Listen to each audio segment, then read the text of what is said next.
I married the foolish crown prince in my elder sister's place. On my wedding day, she sneered at me, a lowly maid paired with a fool, a perfect match. My heart ached for him, a man of wretched fate. After our marriage, I treated him with wholehearted devotion.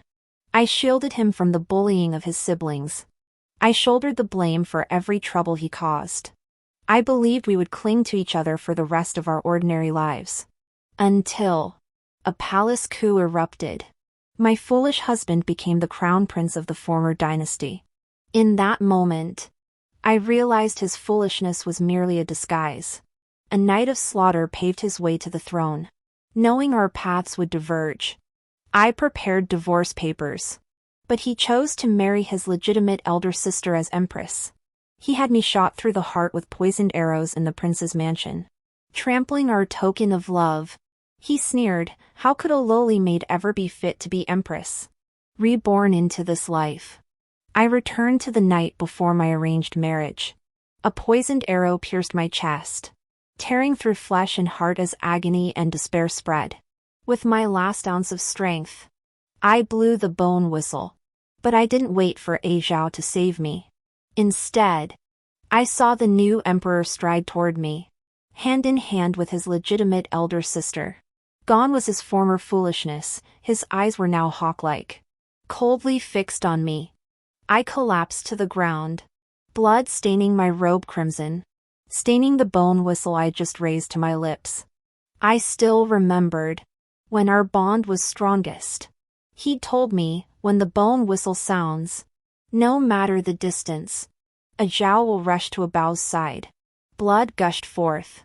The bone whistle fell to the ground. He came, but not to save me, to kill me. My elder sister, seeing me covered in blood, shrieked and clutched at his chest. Her eyes brimmed with tears, pitiful and helpless. Yet I clearly saw the faint smile playing at the corners of my elder sister's lips as she hid in his embrace. The hands that once held mine day and night now clutched my elder sister tightly, whispering soothingly, "You. Don't look. Don't let this vile servant soil your eyes." How laughable and pitiful. My husband held my elder sister, calling her by her maiden name. Yet the wife who had shared over 1,000 days and nights with him was the vile servant in his words. It was my elder sister who had been betrothed to him, who had scorned his foolishness, who had forced me to take her place in marriage. And now, he poured his deepest affection upon her. How utterly ridiculous. The imperial decree swiftly soothed my elder sister's emotions. When his gaze fell upon me, the tenderness in his eyes vanished completely, replaced only by hatred. Truthfully, an hour earlier, I had overheard the rumors spreading through the city. The feigned foolish young master was the crown prince of the previous dynasty, lying dormant for years to restore his realm. The eldest daughter of the chancellor's household, married to Crown Prince Wencheng, colluded with him in a double-dealing scheme.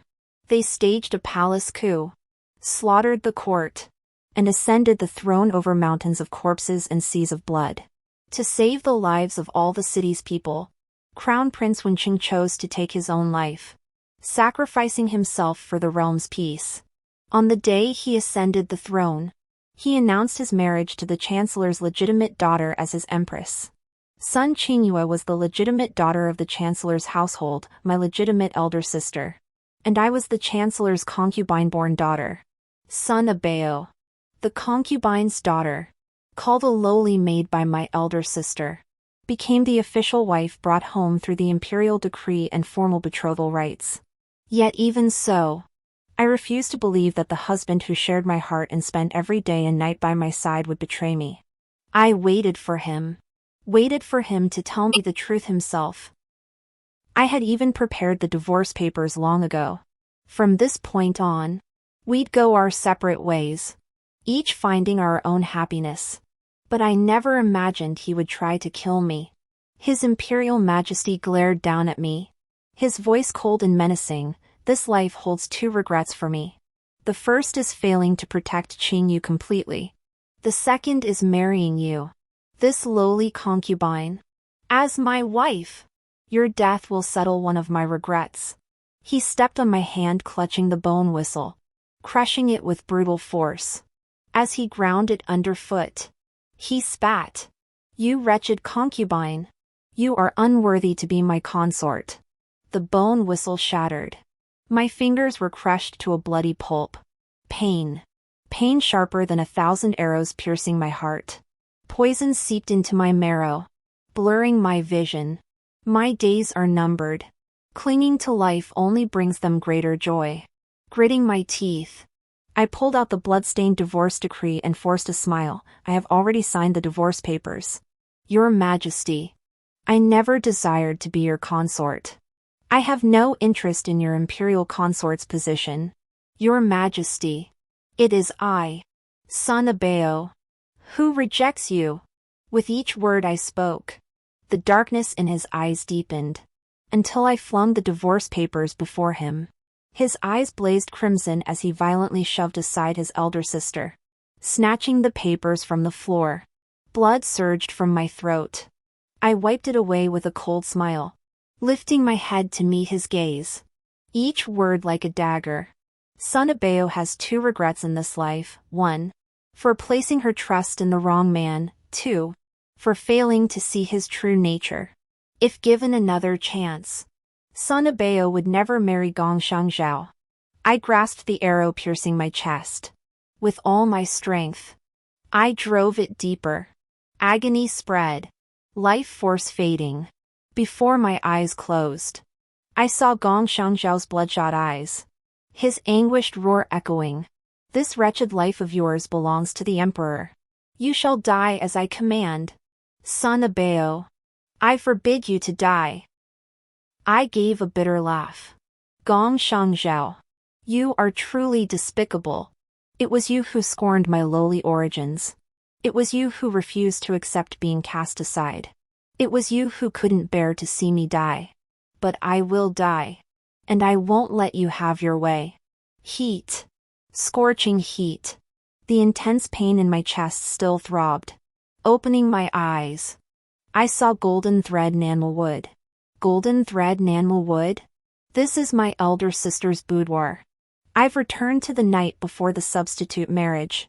In this moment, scenes from my past life flashed before my eyes like a kaleidoscope.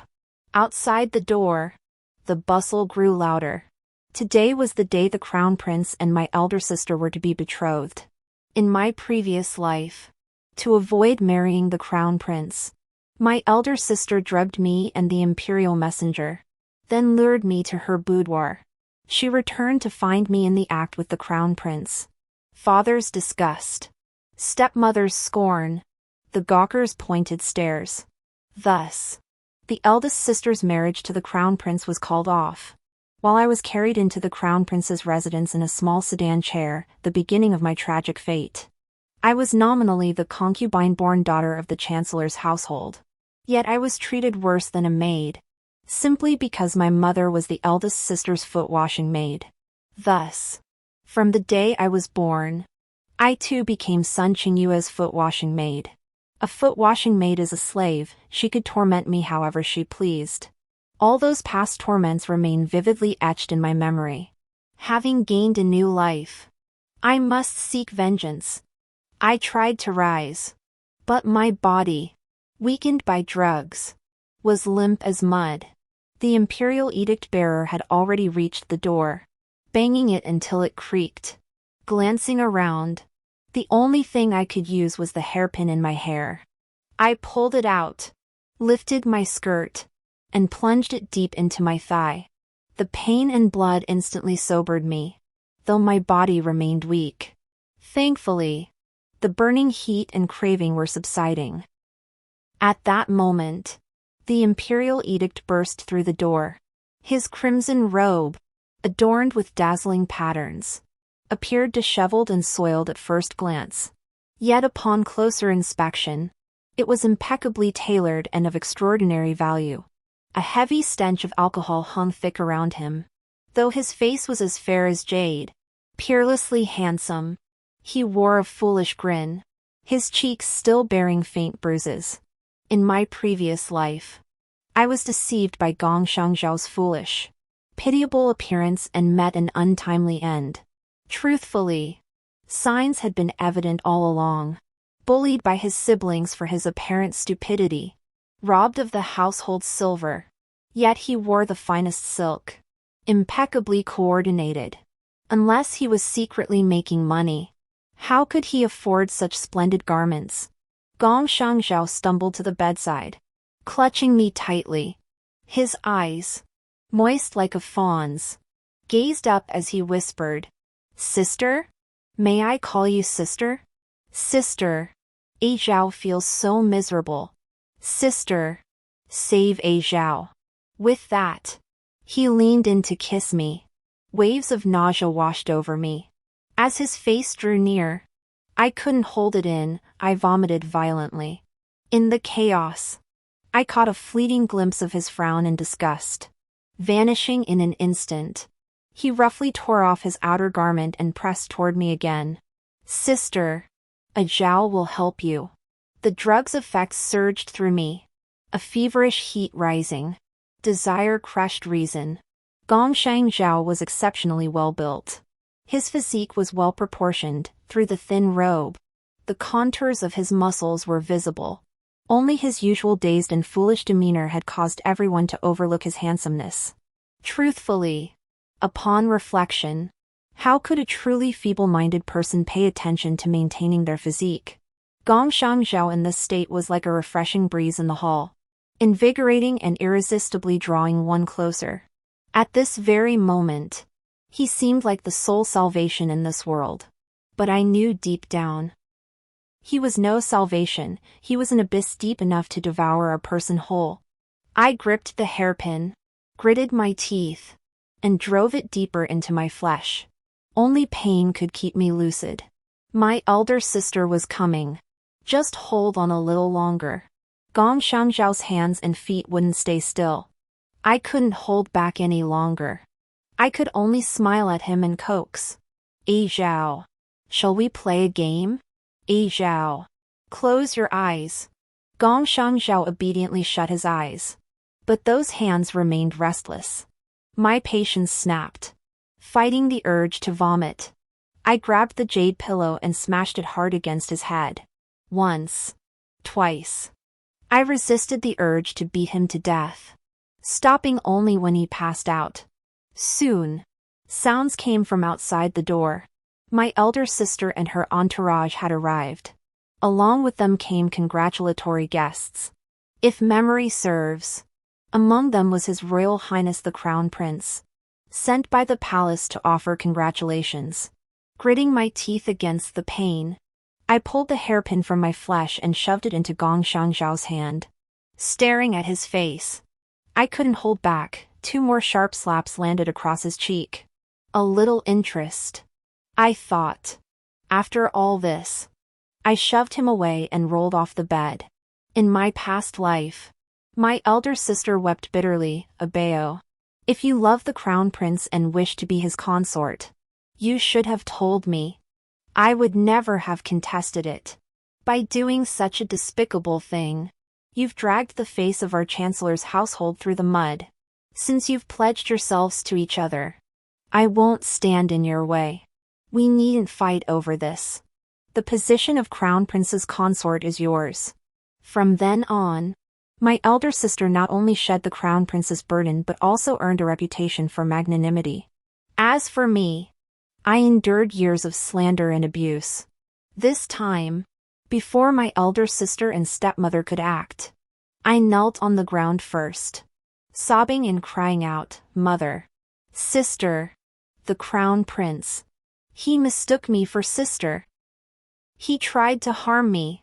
The crown prince, thwarted in his assault, flew into a rage. He snatched the hairpin from my head and stabbed at me with it. Abeo truly acted in desperation when she struck him with the jade pillow. Even if it knocked the crown prince unconscious, Abeo feels no regret. Abeo protected her honor and preserved the dignity of the chancellor's household. Before my elder sister and stepmother could speak, I seized the initiative. Strike first. Catching them off guard, tears streaming down my face. I cried out, "Mother! Sister! You must vindicate Abeo. Though Abeo is a concubine's daughter, she is still your daughter." Before the crowd, I lifted my blood-soaked skirt, revealing my pierced leg. The sight of blood was shocking. Everyone gasped. The legitimate mother-in-law, unable to defend herself, glared furiously and snapped. "This is outrageous. How dare a woman lift her skirt and expose her leg in public? What a disgrace! Losing face is nothing compared to losing virtue. Besides, by publicly disgracing myself, I've crushed their hopes of marrying me to the crown prince. Even if the crown prince is foolish, in their eyes, I, a disgraced, lowly concubine's daughter, am unworthy of him." I pleaded earnestly, "Mother, forgive me. Even if I cannot marry for the rest of my life because I lost my dignity by lifting my skirt, today I must expose the true nature of the loyal and valiant Marquis' heir. I will not let my elder sister suffer the slightest injustice. Your daughter suspects someone seeks to destroy my elder sister and bring ruin upon the Chancellor's household." My stepmother and elder sister exchanged glances.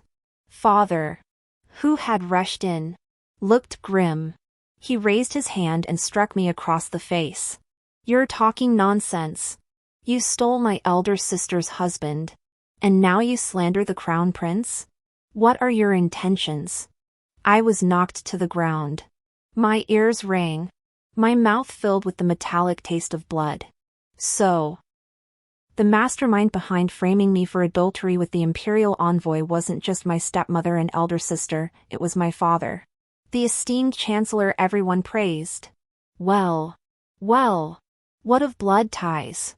They were nothing but stepping stones on his path to power. The only one who ever cherished me was mother. Yet father gave her away to a politician, and she died in a foreign land. My name is Abeo, but I am no one's treasure. I wiped the blood from my lips, kneeling on the ground, neither humble nor arrogant. I declared loudly, "Father, Mother, the betrothal between my elder sister and the crown prince was decreed by His Majesty. Even if Abeo wished to climb higher, she could not disregard her own life. Today marks the joyous day of my elder sister's betrothal to the crown prince. In her happiness, she graciously offered me some pastries. After eating them, I felt utterly weak and my mind grew hazy. Someone must have poisoned my sister's treats, seeking to ruin her reputation. Fortunately, it was I who ate the pastry. Being strong and healthy, I could still overpower the crown prince. Had it been my elder sister, I trailed off. The onlookers murmured among themselves. They won't let me off the hook, so I'll muddy the waters. No one will come out unscathed. Since they accuse me of framing my elder sister, I needn't spare them any more face. I'll tear down that thin veil of pretense. The onlookers aren't fools." The feeble-minded heir lies disheveled and knocked unconscious on the bed. The concubine's daughter was drugged, resorting to self-mutilation to cry for help. And both were found in the legitimate daughter's chambers. A moment's thought reveals the truth. Sun Qingyue, a noble lady from the capital's foremost aristocratic family, was betrothed by imperial decree to a fallen, feeble-minded young master.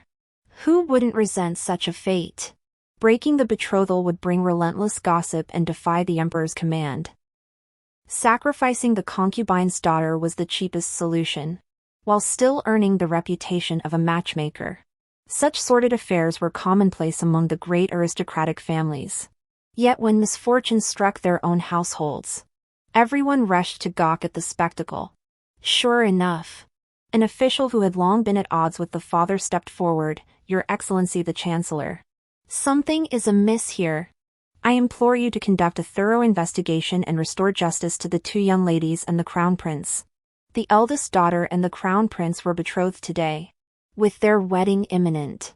Yet this mishap occurs now, just as the second daughter said. Someone seeks to frame the eldest daughter, to frame the chancellor's household. Surely it couldn't be that the eldest daughter, unwilling to marry the crown prince. Personally drugged her younger half-sister and the crown prince to switch them? Father's face turned ashen. Cease this nonsense.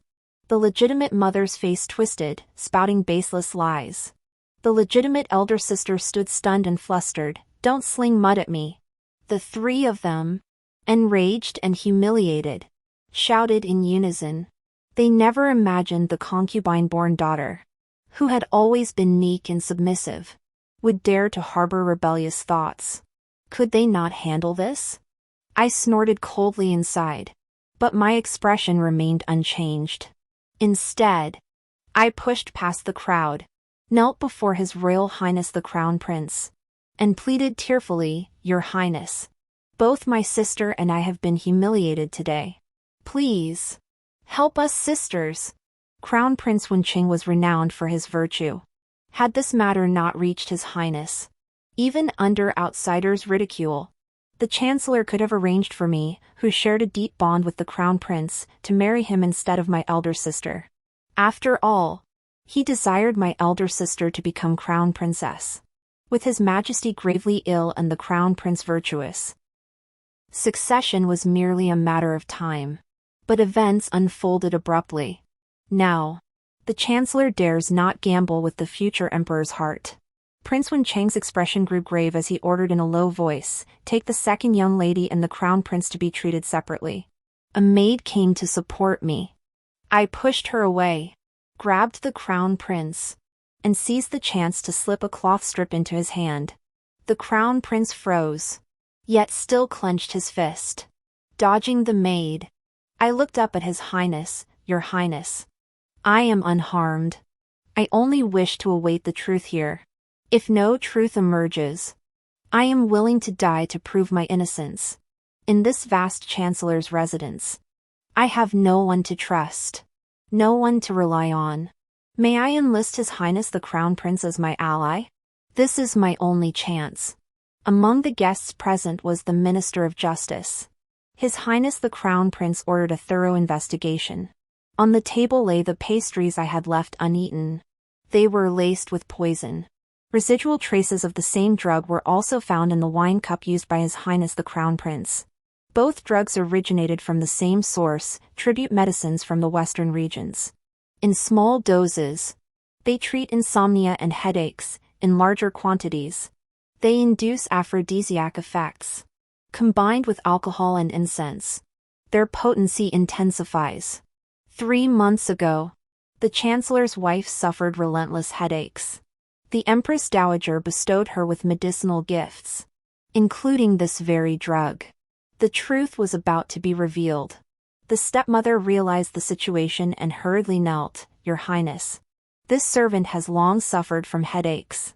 Unfortunately, the medicine is bitter and hard to swallow, so I mixed it into pastries. It must be that today's engagement festivities were hectic, and the kitchen mistakenly delivered the pastries to the wrong place, leading to the Crown Prince and Abeo accidentally consuming them."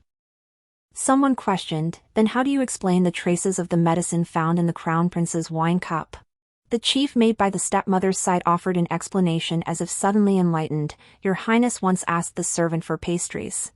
I recall clearly that Your Highness took a sip of wine and a bite of pastry. It must have been then that the medicine was accidentally dabbed onto the rim of the cup." This flimsy lie, riddled with holes, nevertheless preserved the dignity of the Chancellor's household. The Chancellor hastily stepped forward to smooth things over, so it was all a misunderstanding. "Look what a fuss this has caused." He then bowed deeply to His Royal Highness the Crown Prince. "Your Highness, today's incident stems from this old servant's inadequate oversight of the household staff. It is a private matter. Would Your Highness not spare this old servant's dignity by allowing me to handle it myself?" The Crown Prince remained silent, his gaze turning to me as if seeking my counsel. Father and my stepmother glared at me, their eyes threatening. "Your Highness, though this humble servant has suffered some physical pain, I have ultimately preserved my own integrity and that of the Crown Prince, as well as the marriage bestowed by His Majesty. Now that it has been revealed to be a misunderstanding, remembering the love once shown by my father, mother, An elder sister. I shall not pursue this matter further. Yet through this ordeal, I have grown detached from worldly affairs. I shall henceforth leave home, sever all ties, and devote myself to the lamp and the Buddha. I pray your highness will grant me this wish. My flesh struck the ground with a dull thud. Just as they played the roles of loving father and dutiful daughter, I played the part of the heartbroken concubine's daughter who had renounced worldly attachments. The true reality was clear to everyone. The onlookers would only pity me. Father and my legitimate mother would only think they had preserved the Chancellor's household. Whether I lived or died, became a monk or a nun, held no importance to them. But only I knew the truth. I had gone through this entire ordeal not merely to escape the fate of a substitute bride, but to flee the Chancellor's household entirely. Only then would the Chancellor's household's future actions hold no connection to me. Father wiped his brow and knelt to offer thanks. Today's farce was nothing but a misunderstanding. Qingyue and the Crown Prince are soon to wed, and today marks the joyous occasion of their betrothal. After drinking a little, he mistakenly came to the wrong place. Yet, thankfully, no grave error was committed, and all can still be rectified. I implore you all to grant Sun a favor and never speak of this again. It was a warning, and a threat. Should this leak outside, it would be seen as defiance against the Chancellor's household. The objective has been achieved. Pursuing this further would only invite complications to Sun Qingyue and Gong Xiangzhao's marriage. As the Chancellor stated, this is a private matter of the Chancellor's household. Even His Royal Highness the Crown Prince cannot interfere excessively. After this incident, Sun Qingyue and Gong Xiangzhao's marriage is set in stone. She must marry him, whether she wants to or not. Betraying the Chancellor's household demands a price. Even if His Royal Highness the Crown Prince has granted me permission to sever all ties with the Chancellor's household, to renounce worldly bonds and devote myself to the lamp and the Buddha. That night, Father, my legitimate mother, and my legitimate elder sister brought me to the ancestral hall. You've grown bold, framing your sister, slandering the Chancellor's household, seducing the Crown Prince's heir. Now you dare scheme to use His Royal Highness to suppress the Chancellor's family? Son Abeo, guess what? Will you even live to keep your vows before the ancient Buddha? You are my daughter. I decide your fate. No matter how you struggle, you cannot escape my grasp. I laughed scornfully. Father, you still recognize me as your daughter? Whether I live or die is not for you to decide. Father flew into a rage, roaring, "This worthless life of yours was given by me. I can take it back whenever I please." With that, he swung his foot viciously toward my chest. A mouthful of blood spurted out, splattering onto Sun Qingyue's pristine white robes. Unable to dodge in time, she was already seething with anger. Just like any other day, she raised her hand to strike me, only to have her wrist seized by my countering grip. One was a young lady whose fingers had never touched the spring water. The other a foot-washing maid who had carried foot-washing water and done menial labor since childhood. Their strength was worlds apart. Unable to break free, she glared at me with fury. "You wretched servant. Marrying the Crown Prince is your fortune. You've risen to become a phoenix. Yet you refuse it. Now you dare seduce the Crown Prince Wencheng, slandering us before him by accusing us of poisoning him. What are your intentions?" I spat out a mouthful of blood and smiled faintly. Intentions? They plotted first, I resisted afterward. Yet in their eyes, I'm the one with ulterior motives. Ha! This rotten Chancellor's residence reeks of corruption. I raised my head and retorted, "May I ask, dear elder sister, if it's such a blessing to become a phoenix perched on a branch, why didn't you marry him?" Still talking back. Father, seeking vengeance for his elder daughter, raised the whip and lashed it viciously across my body. Though a scholar official, the Chancellor was a fervent martial arts enthusiast. The whip used to punish servants was studded with barbs that tore into flesh, leaving me bloodied and torn. As a child, I craved my father's affection. When my stepmother and elder sister disliked me, they'd secretly use this very whip to beat me. Each lash tore my skin open. My elder sister laughed triumphantly, sneering, "Son Abeo, if you don't let go of me, you'll be beaten to death." I sneered coldly. In my past life, I endured everything passively, seeking rebirth through suffering, yet still met a tragic end. Heaven has shown mercy, granting me a second chance. This time, I shall endure not a shred of humiliation, even if I must suffer. I will first exact interest from these people. As my father's whip descended, I seized Sun Qingyue by the wrist and pulled her before me. With a bitter smile, I declared, "Sister, this time you shall marry the crown prince yourself." Sun Qingyue was so jolted by the words she failed to notice the whip descending. Crack! The lash struck viciously, its tail snapping against Sun Qingyue's brow bone. Blood gushed forth, flesh torn and exposed. Clutching her face, she wailed loudly, "Wretch! Father! Mother! Kill her! Kill her!" My stepmother clutched Sun Qingyue to her chest, frantically calling for help. Even after summoning aid, she didn't forget to hurl threats and insults at me. Father tossed aside the whip, cursing as he delivered a vicious kick to my body. I coughed up blood and collapsed, drained of strength, onto the temple floor. Though agony seared through me, all I could feel was laughter. Once, I believed that by being cautious and obedient, Father would always see me beyond my elder sister. But I gradually understood that the divide between legitimate and concubine-born children was an uncrossable chasm. From then on, I lost hope in my father. I no longer craved his favor, nor did I compete or strive.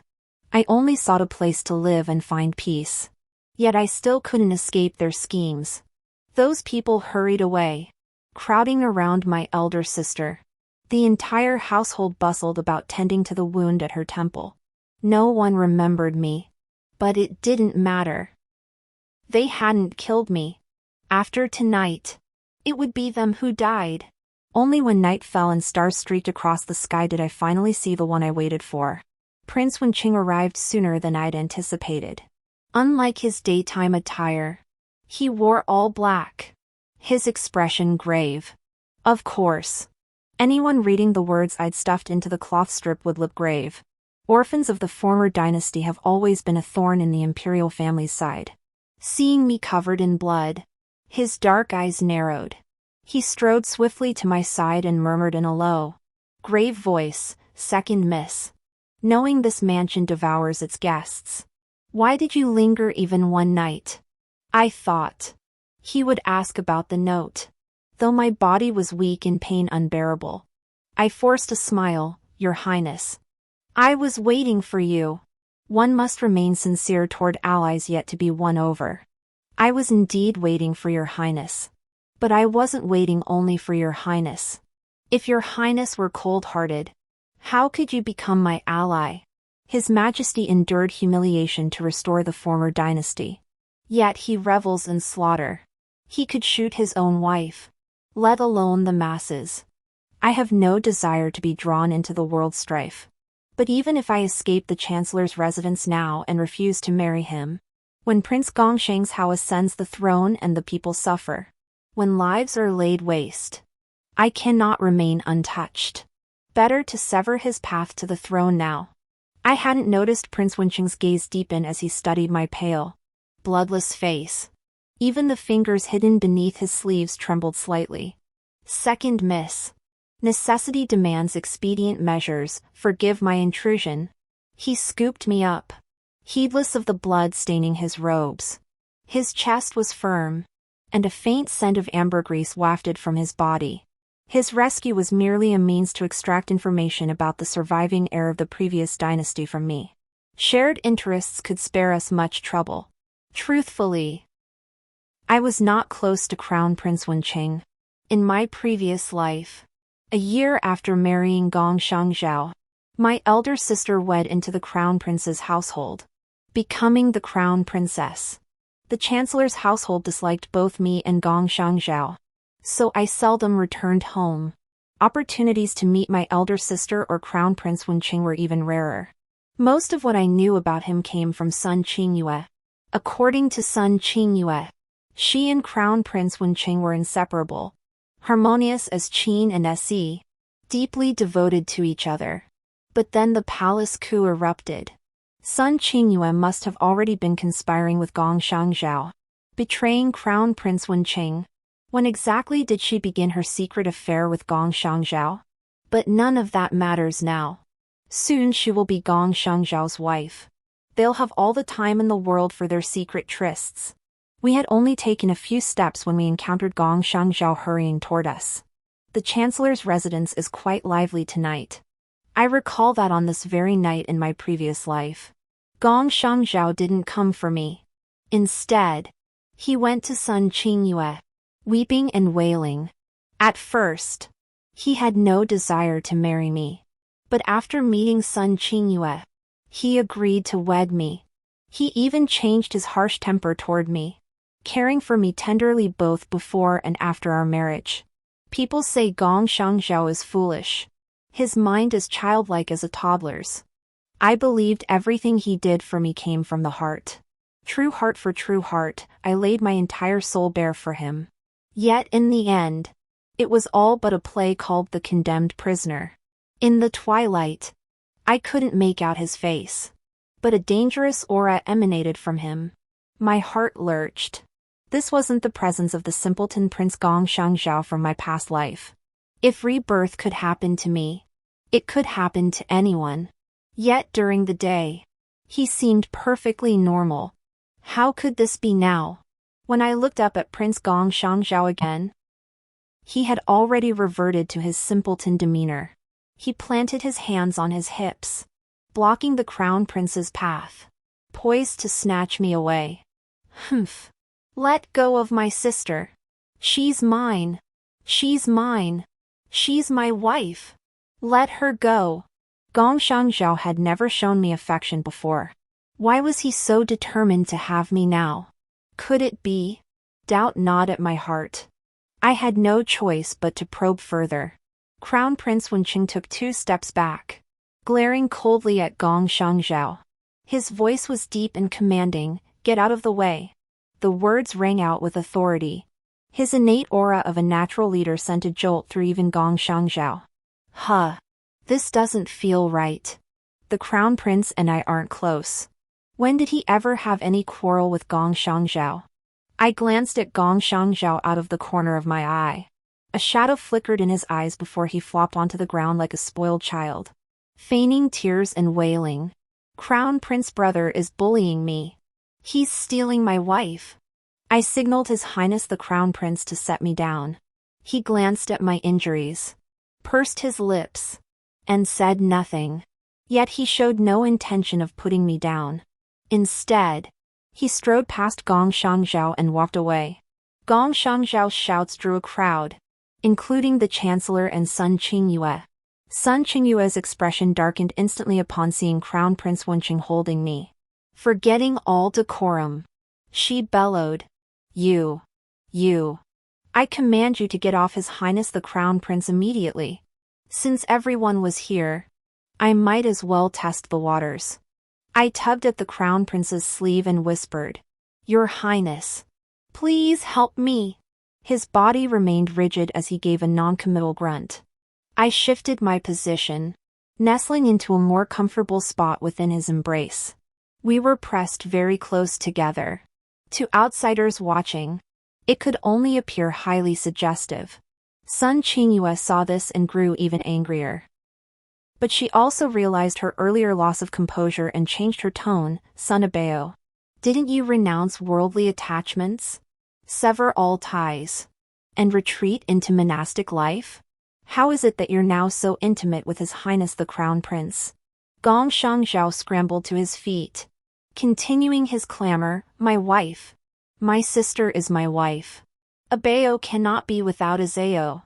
Abeo belongs to Azeo. One was a born fool. the other a born ham. Truly a perfect match. I chuckled softly, pointing at my elder sister. Your Highness, your wife is the Chancellor's legitimate daughter, Sun Qingyue. As for me, I am the Chancellor's concubine-born daughter, Sun Abeo, your sister-in-law. Your Highness, you will eventually marry my elder sister. Why involve me? I emphasized the word after all. If Gong Shangzhao had also been reborn, he would surely grasp the meaning behind these words. At this, both men's expressions shifted. Gong Shangzhao, especially, clenched his fists, his face grave, his dark eyes sharp as a hawk's. In that moment, I saw the Gong Shangzhao from my past life, the one who came with my elder sister to slaughter me. He too had been reborn. His purpose in seeking me out was merely to follow the path of our past lives, to marry me as a cover, slaughter the palace, and ascend the throne. But I would not let him have his way. The Chancellor arrived and, seeing the scene, his expression darkened. Your Highness, you already permitted a Bao to stay overnight in the mansion to catch up with his family. Why have you come here so late at night? Crown Prince Wenqing snorted coldly. Your Excellency, your idea of reuniting is truly unique. I, too, wish to have a proper reunion with you. Without waiting for the Chancellor's response, Crown Prince Wenqing pointed at Sun Qingyue and Gong Shangzhao. The marriage between the young master and the young lady should be arranged promptly. Do not let the young master disturb the female officials of my residence again. Prince Wenqing brought me back to the Crown Prince's residence. Knowing I wished to escape the Chancellor's mansion, he requested a marriage annulment document from His Excellency on the condition that I remain in the residence as a lady-in-waiting. Staying in the Crown Prince's residence was far better than remaining in the nunnery. My original intent was to flee the Chancellor's mansion, so this arrangement spared me much trouble. Crown Prince Wenqing briefly inquired about the cloth scroll detailing the orphan of the previous dynasty. Yet the notion of rebirth felt utterly fantastical. I could only present the evidence proving Gong Shangzhao was an impostor to His Royal Highness and the Imperial Court to eliminate this future threat. During this time, I meticulously recalled events from my previous life. In truth, Gong Shangzhao was not born mentally impaired. He was the eldest son of the loyal and valiant Marquis. At 6 years old, while accompanying his grandmother to worship Buddha on a mountain, he accidentally fell into the water. After being unconscious for several days, he awoke mentally impaired. Later, the entire senior generation of the loyal and valiant Marquis's household perished in battle. The remaining relatives in the household were all collateral branches.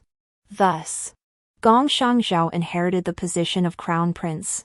Perceived as mentally impaired, he now held only the title. In the city and at court, he was a figure of no consequence. Yet precisely this obscurity afforded him ample time to cultivate influence, preparing for the restoration of the former dynasty. Both His Royal Highness the Crown Prince and I dispatched investigators to examine Gong Shangzhao's life. Apart from the incident where he nearly drowned at age 6, nothing else stands out. Ancient tales speak of the replacement of the Crown Prince with a cat, so it cannot be ruled out that Gong Shangzhao was switched at birth with the true heir. Yet our thorough investigation revealed no anomalies whatsoever. It seems Gong Shangzhao is simply Gong Shangzhao, not the former dynasty's crown prince. I carefully recalled the years since our marriage. Though his relatives exploited his position as crown prince to bully others in the city, they deeply despised him, constantly humiliating and tormenting him. They would frequently beat him until he was injured. Each time he was hurt, Gong Shangzhao would cry and demand that imperial physician Zhao Zuoqing come to treat him. After receiving his prescription, Gong Shangzhao would insist that I personally brew his medicinal decoction. Only then could he be alone with physician Zhao. It dawned on me. Physician Zhao was the key to breaking this deadlock. Lost in thought, Crown Prince Wenqing interrupted my musings, placing a wedding invitation before me. Tomorrow marks the grand wedding of Sun Qingyue and Gong Shangzhao. I imagine you'd like to attend. I gladly accepted the invitation. Then I shared my suspicions with Crown Prince Wenqing. He chuckled softly, offering no opinion, but instead handed me a bag of melon seeds. Lately, he'd come to my quarters after court every evening. He always brought odd little things, sometimes snacks, sometimes trinkets. But I didn't see this as a good sign. Our relationship could only be called an alliance. Now, it had overstepped its bounds. I rose, my demeanor distant. Your Highness, the night is late. Please return. I wished to aid the Crown Prince, but I did not want to become entangled in an ambiguous relationship with him. He was no different from Gong Shangzhao. Jumping into either is like leaping into a pit of fire. A relationship based on mutual need is best kept at a distance. He rose, staring at my retreating figure for a long while before finally saying, "Then rest well tonight." I don't know. The Crown Prince's hand, hidden within his sleeve, clenched tightly, his eyes filled with sorrow. The dragon's drool incense in the hall quickly dissipated. I walked to the window and looked up at the moon. The crescent moon hung high. Though dark clouds obscured the sun, the wind would soon disperse them. The wedding of Gong Shangzhao and Sun Qingyue was grand indeed. 10 miles of red bridal processions. Firecrackers booming, even beggars on the street received red envelopes and wedding candies. What an enormous investment! I understood the Chancellor's intentions. Despite His Excellency's repeated warnings to the officials, no wall is truly soundproof. And with spectators who relish a good scandal, the Chancellor's treatment of his concubine's daughter inevitably became public knowledge. Even the 3-year-olds in the alleyways knew the Chancellor's residence was a place that devoured its own, where the concubine's daughter suffered harsh mistreatment. When they exchanged vows, I stood behind His Royal Highness the Crown Prince. The moment Gong Shangzhao saw me and Wenqing, his smile froze. I smiled gently and mouthed, "May you live in harmony for 100 years." He understood. His expression grew colder and colder. Only after the wedding matron repeatedly urged him did he reluctantly perform the couple's bowing ceremony with Sun Qingyue. I withdrew my gaze. I felt a deep sense of relief. Now, by not marrying Gong Shangzhao as I did in my past life, I naturally avoided years of deceit and suffering. But to spare myself the agony of 1,000 arrows piercing my heart, I must also sever Gong Shangzhao's path to rebellion entirely. The first step, naturally, was to clip his wings. Midway through the banquet, several unfamiliar faces approached Gong Shangzhao under the guise of offering toasts, whispering lowly into his ear. Moments later, Gong Shangzhao's face turned ashen. He swept past the crowd and fixed me with a heavy stare. I lifted my wine cup, toasted him, then smiled and drained it in one gulp. Soon after, Gong Shangzhao excused himself from the front hall, claiming he couldn't hold his liquor. Crown Prince Wenqing took the wine cup from my hand and said calmly, "Excessive drinking harms the body. Do not indulge." I raised an eyebrow and smiled lightly. Crown Prince Wenqing truly was a suitable ally. I had merely passed on the information about Imperial Physician Zhao to him. He then followed the trail, uncovering some clues, and swiftly cut through the tangled mess.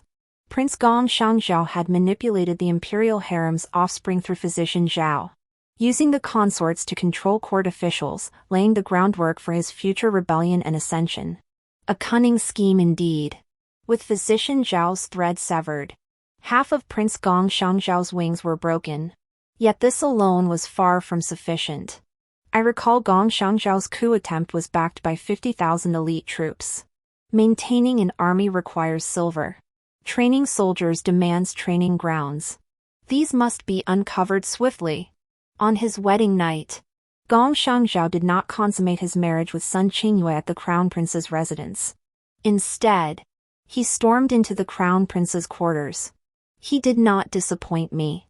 He came looking for me. Gone was his former foolishness. Clutching my sleeve, his eyes churning with emotion, he pleaded, "Abeo, I am your Zhao. Have you truly forsaken me?" if before it had been mere conjecture. At this moment, I knew with absolute certainty he, like me, had been reborn, only slightly later than I. His grip on my wrist hurt fiercely. I clenched the dagger Prince Wenqing had given me for protection, warily staring at Gong Shangzhao. How could a lowly servant like me ever be worthy of being your consort? Since that's the case, I should step aside early for your empress, so you two can love each other properly and study rebellion together. He retorted sharply. Plotting rebellion? How is this plotting rebellion?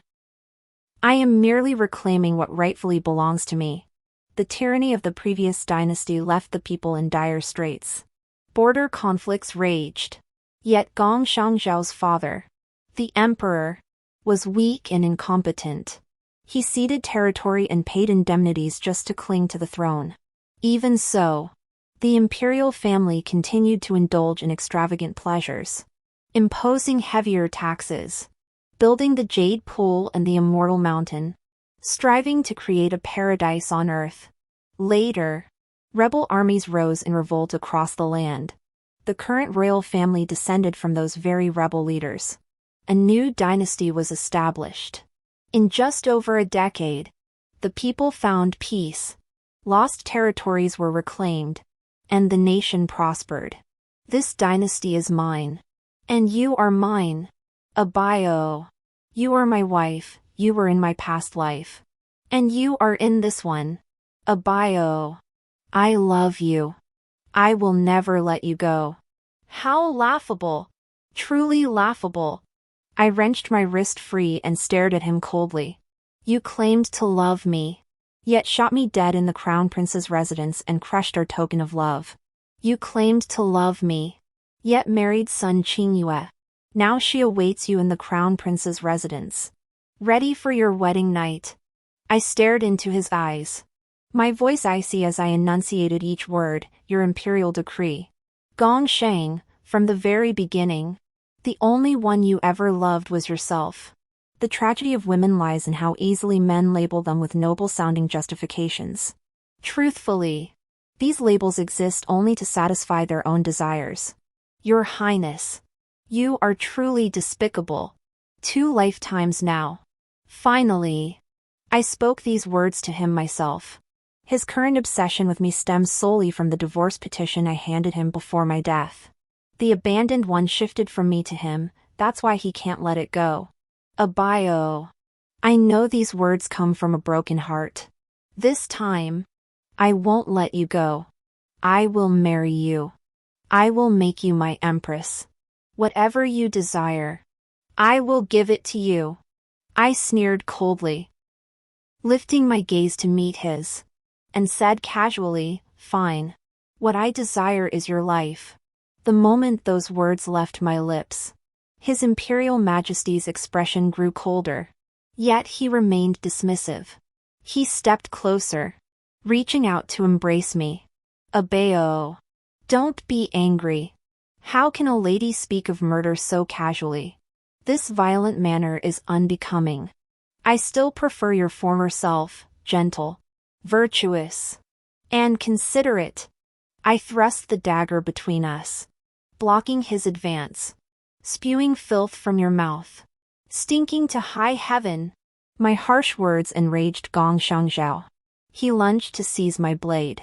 The next instant, Crown Prince Wenqing burst in with his men, a long sword thrust toward Gong Shangzhao.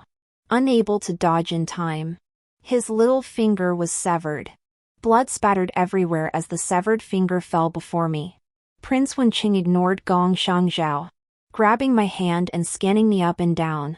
Only when he saw I was unharmed did he relax. Gong Shangzhao stumbled back 2 steps, glaring furiously at me and Prince Wenqing. You conspired with him against me? I shook my head and laughed. Your Highness jests. Breaking into the Crown Prince's residence at night is an act of treasonous disrespect. I looked at the severed finger on the ground, just as he had crushed my bone whistle in my previous life. I stepped on it. Gong Shangzhao. I once had my fingers broken by your brothers to save you. You fashioned that severed finger into a bone whistle. You said its sound would summon me across 1,000 mountains and rivers. You kept your word. I paused. Then suddenly laughed. You came. Only to kill me. I stepped on the severed finger. Crushed it hard. Now, your severed finger cannot atone for the sins you committed. Gong Shang Zhao. I want your life, and I mean it. Gong Shang Zhao, unconscious from excessive blood loss, was carried back to the Crown Prince's residence. Empty words alone cannot convict Gong Shang Zhao. Though Crown Prince Wencheng and I know he is a survivor of the former dynasty, we lack concrete evidence. Moreover, the loyal and valiant Marquis has generations of meritorious service, shedding blood and making sacrifices for the nation and its people. Rashly convicting him would bring no benefit to His Royal Highness the Crown Prince.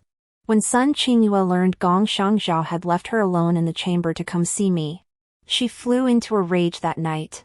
She smashed the Crown Prince's residence and stormed back to the Chancellor's mansion. Meanwhile, Crown Prince Wencheng, who was in my room, kept a stiff upper lip all night. I pushed a bag of melon seeds toward him, but he pushed it back with a dark expression. My temper flared too. Your Highness. It's late. Please return. Rumors now spread not just within the mansion, but throughout the city, that I'm not a court lady, but your favored concubine. I shook my head, rose, and stood by the window gazing out. No, not even a favored concubine. Women must always endure such gossip. But it doesn't matter. I've long ceased to be defeated by such whispers. Outside, the moon shone brightly, faintly obscured by dark clouds. The figure behind me remained silent for a long while. I thought His Highness had departed, only to turn and collide into a solid embrace. So, in your past life, you were forced into a marriage by imperial decree. Yet after he ascended the throne, he despised your lowly origins, piercing your heart with countless arrows and slaying you within the Crown Prince's residence? So you knew all along he'd come to the Crown Prince's residence seeking you out, driven by resentment? To drive a wedge between him and Sun Qingyue, you deliberately walked into this trap to lure him here? If that's the case, why didn't you inform me? Why didn't you let me prepare defenses to protect you? Were you afraid of alerting the snake? Or did you simply never trust me? I laughed, feigning ignorance. Your Highness. We are allies. I wasn't certain he would come, so I didn't tell you. Had he not appeared, wouldn't that have been a loss of face for your lady-in-waiting? He ignored my answer, instead lifting my hand and rubbing my fingers as he asked softly, Abeo. Does it hurt? Does it hurt? It often does. Even in this new life. Even though my fingers remain intact this time, that little finger still throbs with a dull ache. Probably just psychological, I suppose. Crown Prince Wencheng lowered his head. Suddenly, a scalding hot tear fell onto my finger. Startled, I hurriedly looked up. In that instant, it felt as though I'd stumbled into a sea of countless stars. Within those stars lay heartache, fear, and emotions I couldn't decipher. Too intense, too alluring. This ambiguous atmosphere was almost unbearable. I changed the subject. Since you know I've been reborn, why not ask about your own fate in your past life? Was your ending any better than mine? Before I could finish, he suddenly pulled me into his arms. Abeo. I'm not Gong Shang Zhao. You don't need to avoid me like this. Abeo. The truth is, I met you long ago. Sun Qingyue returned to the Chancellor's residence, weeping and demanding a divorce from Gong Shang Zhao. Yet Gong Shang Zhao, who had always been foolishly devoted, suddenly regained his senses. He personally went to the Chancellor's residence to retrieve Sun Qingyue, showering her with boundless affection and indulgence. Everything unfolded differently from my past life. Gong Shang Zhao began advancing his plans ahead of schedule. This is precisely what I desired. In my previous life, before Gong Shangzhou forced the palace and plotted rebellion, an event occurred. Floods ravaged the Jiangnan region, leaving the people suffering. The disaster relief funds dispatched by the court were embezzled by officials, leaving the populace destitute. Therefore, Crown Prince Wenqing personally led troops to Jiangnan, first to manage the floods, second to investigate corrupt officials. It was precisely when Crown Prince Wenqing departed that Gong Shangzhou seized the palace and plotted rebellion. By the time Crown Prince Wenqing received the news and rushed back, the city was already under Gong Shangzhou's control. To protect the lives of the city's people and countless soldiers, he was forced to commit suicide. Now, reflecting on it, those corrupt officials were all court ministers manipulated by Gong Shangzhou through physician Zhao. But now, with no floods, no corrupt officials, and no physician Zhao, I'll be damned if I don't see how Gong Shangzhou plans to stage his coup.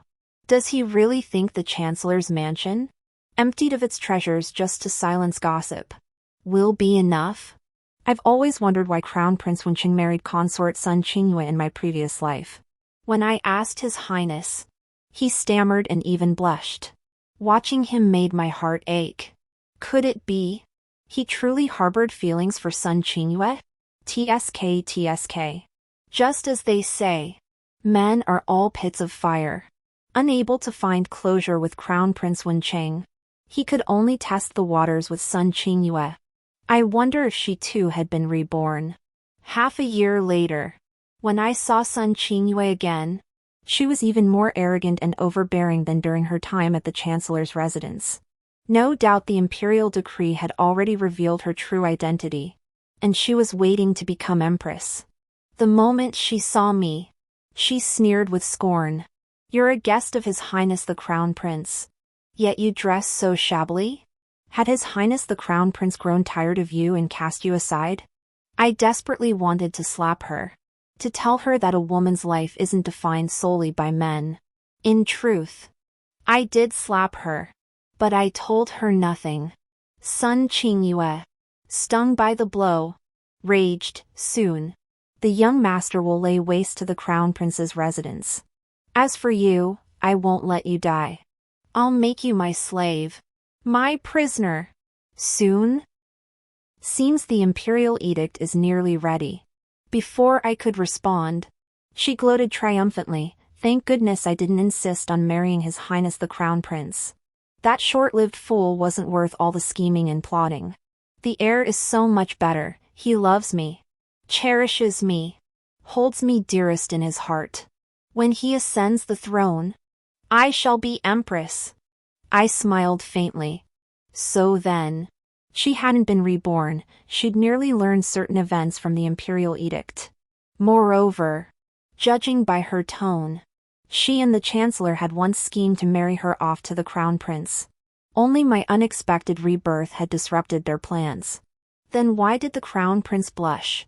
I curved my lips in a counter-question. Is that so? Did the young master tell you what became of me in the previous life? As his legitimate wife? Sun Qingyue stammered, stubbornly insisting, the young master and I are one in marriage, of course he told me. I smiled faintly, since he did tell you. Then, my dear elder sister, you'd best prepare yourself early. When he ascends the throne as emperor, you and the Chancellor will have earned the merit of supporting his rise. That day, Sun Qingyue fled in panic. Watching her retreating figure, I felt the exhilaration of clouds parting to reveal the moon. Sun Qingyue couldn't sit still.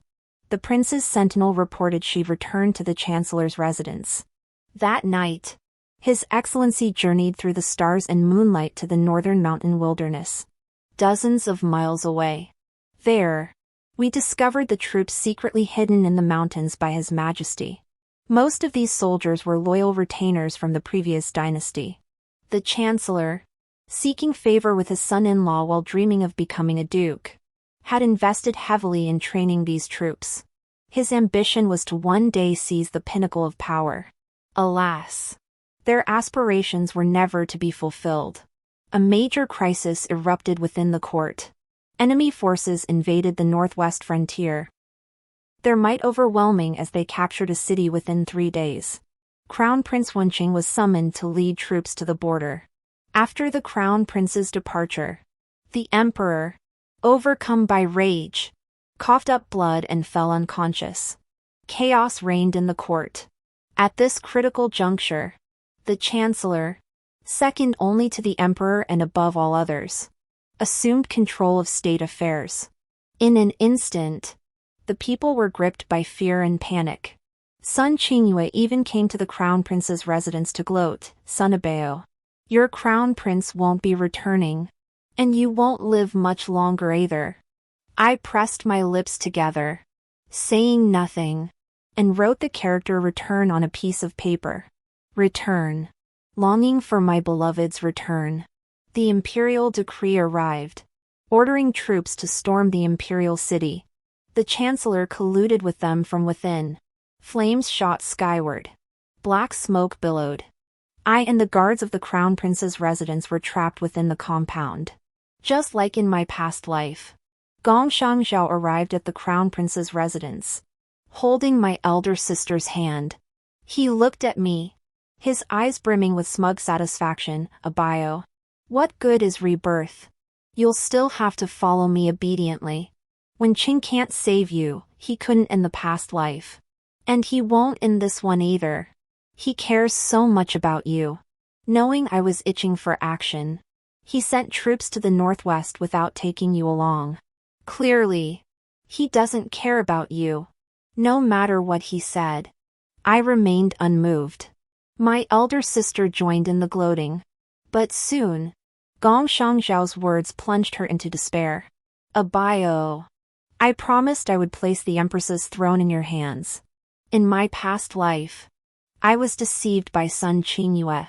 She claimed you drugged her to seize her position, insisting she never refused to marry me.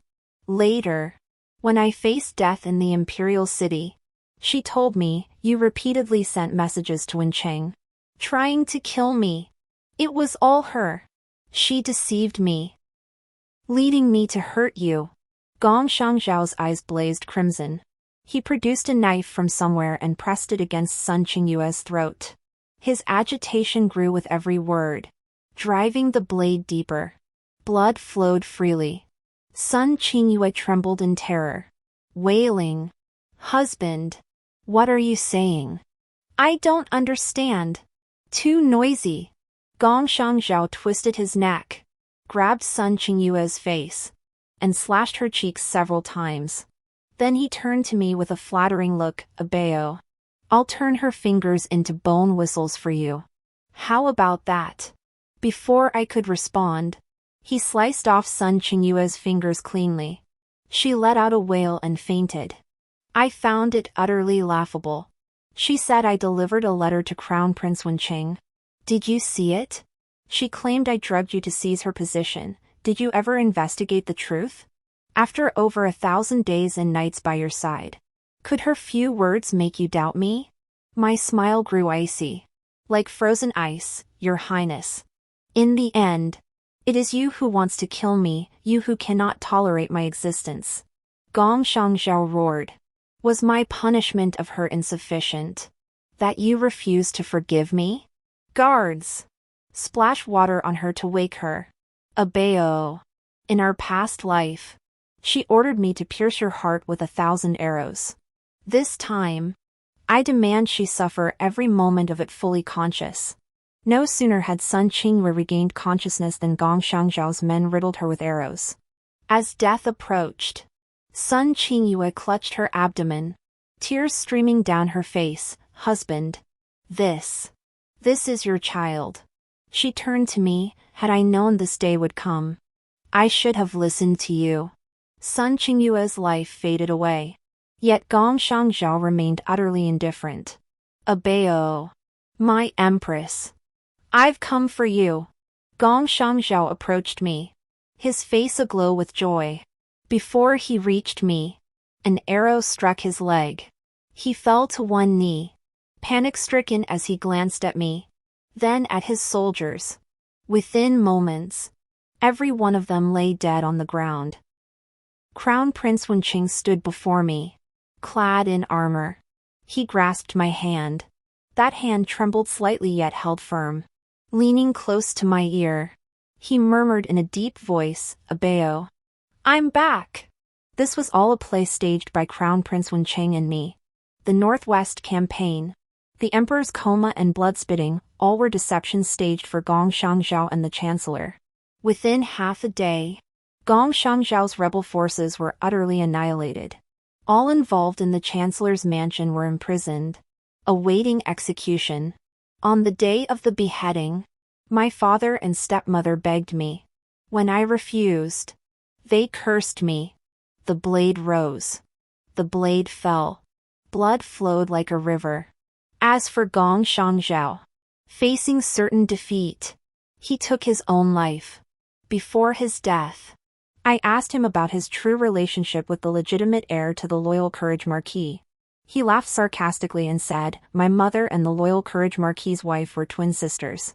On the day of the palace coup, my mother and the Loyal Courage Marquis's wife switched identities. That's why I was able to be born safely in the heir's residence. Abeo. I've told you everything you wanted to know. Please, don't kill me. Let's go to the countryside, to the villages, and live as ordinary husband and wife. Abeo. In the next life, and the life after that, I will never lose. I will come to marry you and make you my queen. I drew my dagger and slowly plunged it into Gong Shangzhao's heart. Uttering each word clearly, Gong Shangzhao, I, son Abeo, will never marry you. Not in this life or any other. I will never be your empress. The traitor is vanquished. My wish is fulfilled.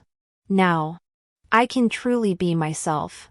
From this day forward, the sky is boundless, and I shall soar freely. Side story 1. At 10 years old, I met a girl. She shone as brightly as the sun. Stray cats and dogs in the deepest alleys. Beggars going hungry on every street corner. Wherever there was suffering, I always saw her there. By chance, I overheard people on the street say she was the daughter of the Chancellor's household. I secretly inquired about the Chancellor's family. The Chancellor's household had 2 daughters. The eldest was betrothed to the Crown Prince. The second daughter had no such engagement. And the girl I always encountered was the second daughter. On the day the eldest daughter was betrothed to the Crown Prince, my mother and I sought the Emperor's permission to deliver congratulatory gifts to the Chancellor's residence. I longed to see the girl I had been dreaming of day and night. Yet, what I witnessed was a scene beyond my wildest imagination. There must be some misunderstanding. A woman so kind and lovely would never do such a thing. I wanted to stop it, to uncover the truth for her. But I saw her kneel of her own accord, confessing her feelings for the Crown Prince. Later, I watched her marry the Crown Prince. I watched them share affection. I could only bury my love deep within my heart forever. Her happiness was the best outcome. My mother selected a consort for me, her own elder sister. I knew the Chancellor's household had schemed in this matter. But since it wasn't her, it didn't matter who it was. After our marriage, I never touched Sun Qingyue. I told her frankly this was merely a political alliance. Just then, floods struck the Jiangnan region, and I petitioned the Emperor to lead relief efforts there. But upon arriving in Jiangnan, I received news of the prince's rebellion. I hurried back. Outside the city walls, I witnessed the Emperor and Sun Qingyue in an intimate embrace. I heard them declare they would kill Bao, along with every citizen and soldier within the city, to save the people and soldiers, and to protect Bao. I struck a bargain with the Emperor. I offered my own life in exchange for hers and the lives of the people. Side story 2. The 8th year of the Wenqing era. The Emperor died suddenly. Emperor Wenqing had no sons or daughters. No heirs or consorts in the harem. The throne passed to a prince of the imperial clan. In a small frontier town, a couple ran an herbal pharmacy. They treated commoners, soldiers, even sick animals. During a break, the man pulled out a bag of melon seeds, handed it to the woman, and said happily, "Abeo. Have some melon seeds, they're all shelled." The end.